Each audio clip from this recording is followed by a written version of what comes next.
নমস্কাৰ এই মুহূৰ্তৰ আটাইতকৈ ডাঙৰ খবৰ কাইলৈ পুনৰ 750 কোটি টকাৰ ঋণ লব হিমন্ত বিশ্ব শৰ্মা চৰকাৰে যোৱা 1 অক্টোবৰত 750 কোটি টকাৰ ঋণ লৈছিল হিমন্ত চৰকাৰে আৰু ইয়াৰ পিছত কাইলৈ অৰ্থাৎ 8 অক্টোবৰত পুনৰ 750 কোটি টকাৰ ঋণ লব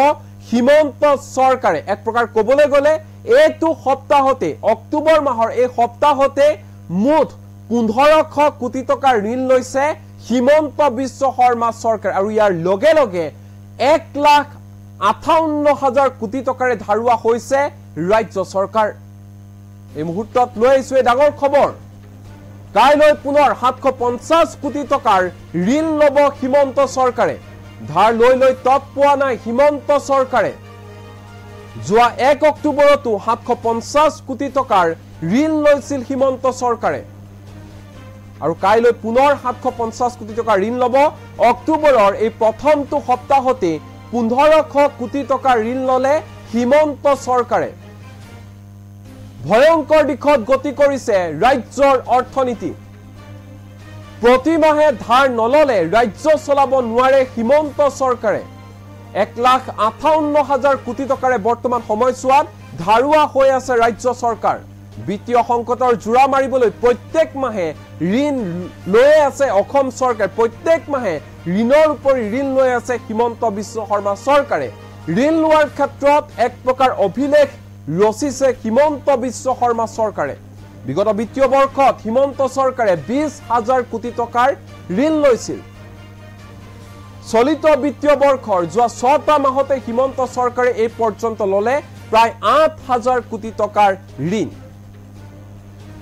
চলিত বিত্তীয় বৰ্ষৰ 4 এপ্ৰিলত লৈছিল 1000 কোটি টকা 30 এপ্ৰিলত লৈছিল 1000 কোটি টকা ঋণ ইয়াৰ সমান্তৰালকৈ যদি আমি চাওঁ তেনেহলে 28 মেত লৈছিল 1000 কোটি টকা 8 জুনত লৈছিল 634 কোটি টকা 23 জুলাইত লৈছিল 1000 কোটি টকা ঋণ হিমন্ত চৰকাৰে 7 আগষ্টত 1000 কোটি টকা ঋণ লোৱাৰ পিছতে 27 আগষ্টতো 1000 কোটি টকা ঋণ লৈছিল হিমন্ত চৰকাৰে যোৱা 17 ছেপ্টেম্বৰতো হিমন্ত চৰকাৰে লৈছিল 500 কোটি টকা ঋণ আৰু ইয়াৰ পিছত যোৱা 24 ছেপ্টেম্বৰত হিমন্ত চৰকাৰে লৈছিল 250 কোটি টকা ঋণ অৰ্থাৎ 750 কোটি টকা ঋণ লৈছিল ছেপ্টেম্বৰ মাহত 1 অক্টোবৰত পুনৰ 750 কোটি টকা ঋণ লোৱাৰ পিছতে কাইলৈ লবলৈ গৈ আছে আকৌ 750 কোটি টকা ঋণ হিমন্ত চৰকাৰে হিতাধিকাৰীক সন্তুষ্ট কৰিবলৈ ধাৰৰ উপৰি ধাৰ লৈছে হিমন্ত চৰকাৰে অতি ভয়ানক দিশত অসমৰ অৰ্থনীতি ভয়ানক দিশত গতি কৰিছে অসমৰ অৰ্থনীতি তেতুগুৰিলৈকে এনে ধৰণে ধাৰত পুত গৈছে হিমন্ত বিশ্ব শৰ্মা চৰকাৰ ৰাজ্য চলাবলৈ টকা নাই হিমন্ত চৰকাৰ কেৱল মাত্ৰ হিতাধিকাৰীক সন্তুষ্ট কৰিবলৈকে এনে ধৰণে ধাৰৰ উপৰি ধাৰ লৈছে চৰকাৰে হিমন্ত চৰকাৰৰ 3.5 বছৰীয়া কাৰ্যকালত এনে ধৰণে গঢ়ি উঠিছে ঋণৰ পাহাৰ এফালে আঁচনিৰ ঘোষণা হিতাধিকাৰী সৃষ্টি আনফালে ধাৰত কক বকাইছে হিমন্ত বিশ্ব শৰ্মা চৰকাৰ হিতাধিকাৰী আঁচনি যিমানে বৃদ্ধি পাইছে হিমানে সংকটৰ দিশে গতি কৰিছে চৰকাৰৰ ৰাজকোষ একমাত্ৰ অৰুণোদয় হিতাধিকাৰীক সন্তুষ্ট কৰিবলৈকে প্ৰতিমাহে হিমন্ত চৰকাৰে খৰচ কৰি আহিছে 384 কোটিতকৈ অধিক টকা যিমানে হিতাধিকাৰী বাঢ়িব হিমানে বৃদ্ধি পাব খৰচো আৰু এনে ধৰণে প্ৰত্যেক মাহে হিমন্ত বিশ্ব শৰ্মা চৰকাৰে ঋণ লৈ আছে ধাৰ লৈ তত পোৱা নাই হিমন্ত বিশ্ব শৰ্মা চৰকাৰে আৰু কাইলৈ পুনৰ 750 কোটি টকাৰ ঋণ লব হিমন্ত বিশ্ব শৰ্মা চৰকাৰে আৰু এই সন্দৰ্ভত বিধায়ক অখিল গগৈ আৰু কংগ্ৰেছ নেত্ৰী মীৰা বৰঠাকুৰৰ মন্তব্য আমাৰ লগত আছে কি কৈছে হিমন্ত চৰকাৰৰ এই ঋণ লোৱা প্ৰসংগত শুনোৱা হওক চৰম বিত্তীয় সংকটত পৰিছে অসম চৰকাৰে এতিয়া যিবিলাক বিভাগত তেওঁলোকৰ মানে চৰকাৰী পইচা জমা আছিল সকলোবিলাক ঘূৰাই বিচাৰিছে মই অসমৰ ৰাইজৰ জ্ঞাতাৰ্থে এটা ক'ব বিচাৰিছো গাঁৱে গাঁৱে অলিয়ে গলিয়ে এতিয়া মই দেখিছো আমাৰ এইফালেও ভাল মানুহেও বিজেপি সদস্যতা লবলৈ গৈছে কিয় তেওঁলোকক প্ৰলোভন দিয়া হৈছে যে আঁচনি দিব ঘৰে ঘৰে পইচা সোমাব তেওঁলোকে চৰকাৰী আঁচনি পাব এই প্ৰলোভন কৰি ধাৰৰ ওপৰত গোটেই অসমখনক এনেকুৱা এটা পৰিস্থিতিলৈ লৈ গৈছে আৰু মানুহেও আমাৰ মই বিশেষকৈ মাতৃ সমাজৰ কথাই কৈছো মাতৃ সমাজেও এই যে ধাৰ হৈছে গোটেই ককবকাই থাকিবলগীয়া এটা অৱস্থা হৈছে অসমখন যে আজি তাৰিখত শ্ৰীলংকাৰ নিচিনা এটা অৱস্থালৈ গুচি যাবলগীয়া অৱস্থা হৈছে এই কথাটো অসমৰ মাতৃ সমাজেও বোধগম্য হোৱা নাই আজি তাৰিখত বিজেপি যেটো মেম্বাৰশ্বিপ হৈছে মেম্বাৰশ্বিপটো বিজেপিক বেয়া পোৱা মানুহে মেম্বাৰশ্বিপ লৈছে কাৰণটো কি কিবা পাব কিবা পোৱাৰ যেটো প্ৰলোভন মই মুখ্যমন্ত্ৰী হিমন্ত বিশ্ব শৰ্মাক কৈছো যে স্বাধীনতাৰ পিছত ইমান ধৰুৱা মুখ্যমন্ত্ৰী অসমৰ ৰাইজক ইমান ধাৰত পুত খুৱা মুখ্যমন্ত্ৰী মই কিন্তু পঢ়িবলৈও পোৱা নাই শুনিবলৈও পোৱা নাই দেখাও নাই ব্যৰ্থ হৈছে ইয়াৰ পৰা হাৰিয়ানাত গৈ আপুনি কৈছে 500 টকাত গেছৰ সিলিন্ডাৰ দিব ইমান মিছা ইয়াৰ পৰা আপুনি ঝাৰখণ্ডত গৈ কৈছে এনআৰসি আহিব বাংলাদেশী এনআৰসি আহাৰ পিছত সব ঘূৰাই দিব ইমান বাকি ফাকি মিছা পলুভনৰে সময় নষ্ট কৰি অসমৰ ৰাইজক যে একদম বিত্তীয় সংকট অৱস্থা আদলৈকে যোৱাকালি খবৰ এটা পালো জেজেএমত যিমানবোৰ আমাৰ থলুৱা ঠিকাদাৰ আছে সকলোকে কামবিলাক যত যেনেকে আছে তাতে বন্ধ কৰিব দিছে পানী পাইপ লগালে বনাই থোৱা ৰাস্তাবিলাক খানি খানি নষ্ট কৰিলে পানীটো ৰাইজে নাপালে এটা আধাত কাম বন্ধ কৰি থলুৱা ঠিকাদাৰবিলাক মুৰে চিনাকি কমেও 1 ডজন ঠিকাদাৰে কালি মুৰে কপালে হাত দি কৈছে যে বাইদেউ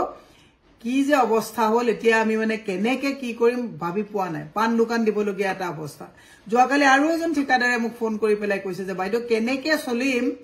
গাড়ীখন লৈ পৰিয়ালটো পূজাত লৈ যোৱা কথা চিন্তা কৰিবলৈ বাধ্য মানে চিন্তা কৰিব নোৱাৰা এটা অৱস্থা হৈছে মোৰ মাতৃ সমাজলৈ বিনম্ৰভাৱে অনুৰোধ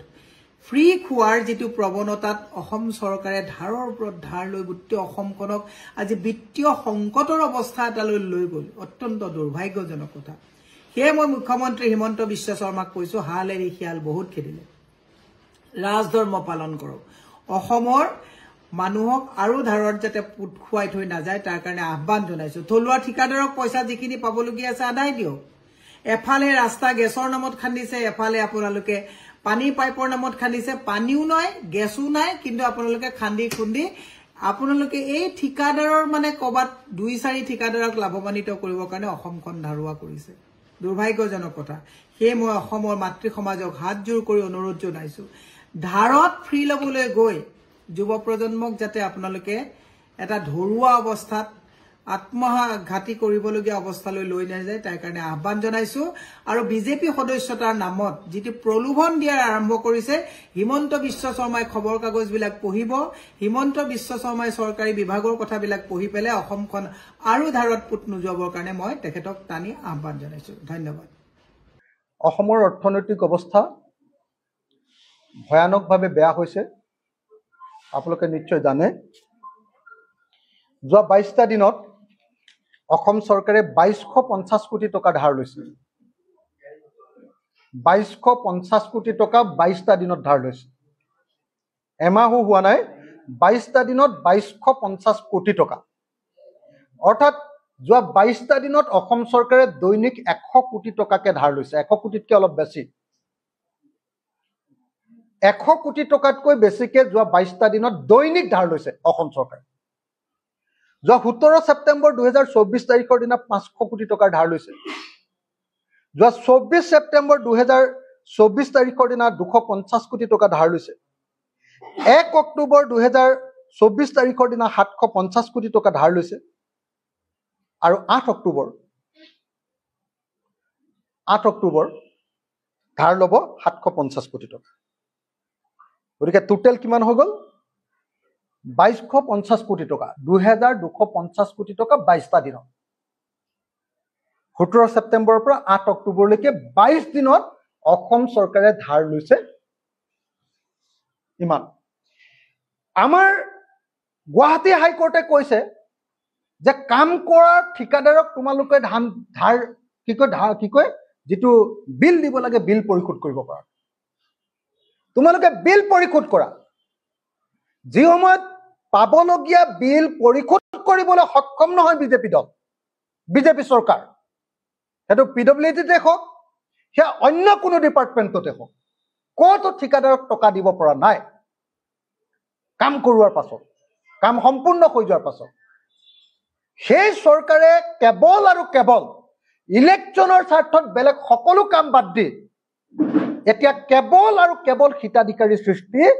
আৰু এনেকুৱা ধৰণৰ তথাকথিত জনপ্ৰিয় কামত হাত দিছে আমি যেটো জানিব পাৰিছো অহা ইলেকশ্যনলৈকে চৰকাৰে আৰু কোনো স্থায়ী কাম নকৰে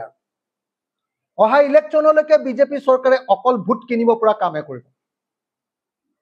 আৰু কোনো ধৰণৰ দৰকাৰী স্থায়ী আৰু ৰাজ্যখনৰ সামগ্ৰিক উন্নতি হোৱা কোনো কাম নকৰে